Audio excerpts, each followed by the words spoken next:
We're talking about the power of seeds, and in this session, I want to talk to you about specifically the seed of mentoring.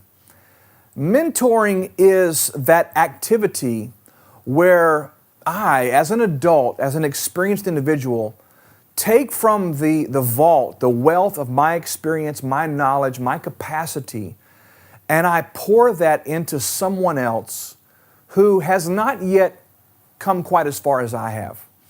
And that could be me mentoring a young man in business. It could be me mentoring someone in the art of communication. It could be simply me spending time with someone who needs a father figure in their life and just showing them love and affection and affirmation and building them up into an expression of what God intended them to be.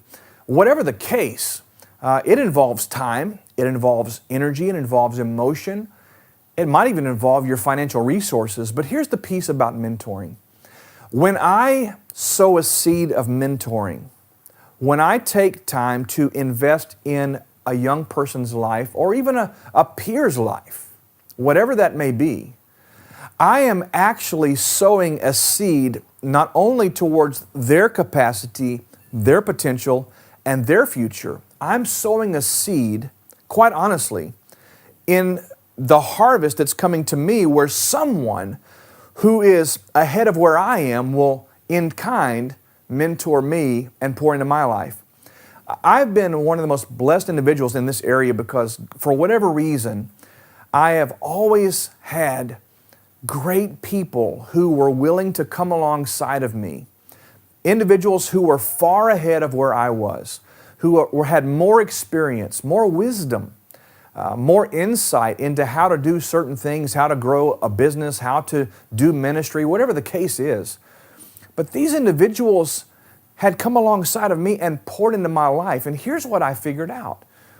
Those guys were sowing seeds, and I watched, looking back now, I can see that they were sowing seeds, and as I observed their life, they had other great people who were sowing into them. It is this law of reciprocity. When I sow into someone else is destined to sow into me. And when I reach a place in my life where I need to go higher, where I need to learn more or grow, if I hit a ceiling, and in order for me to go from this level to the next level, it's going to require a new mentor in my life, I know that I can sow the seed of mentoring. I can pour into someone else's life what I have, and that unlocks, if you will, the capacity for God to send someone else into my life that I need. This has happened to me over and over again. In 2012, I met several new individuals in my life, new friendships.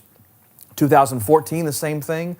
And even in 2016, I'm watching as wheels are clicking and doors are opening, and I'm going into new levels of experience and relationships because God's pretty faithful like that. He's bringing people into my life, not for the level that I'm on, but for the level to which I'm going. And it's because I really believe I've been willing to sow the seed of mentoring.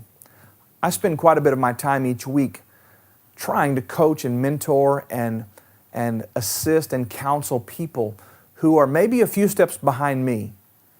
It's kind of like this. If you can see this, it's like I'm reaching up to levels that I haven't attained yet, and there are people there that are helping me. But while I'm reaching up to that level, I'm also reaching down to those who are not quite as far along as I've come. So I'm mentoring and I'm sowing seed there so that I can receive from my next level. The seed of mentoring. I encourage you, there's someone in your life who needs what you have. Take time to do that. Sow a seed into someone else's life. It will pay huge dividends for you and for your future. My name is Brian Holmes. Hey, thanks again for joining us on the program. We look forward to seeing you again very soon.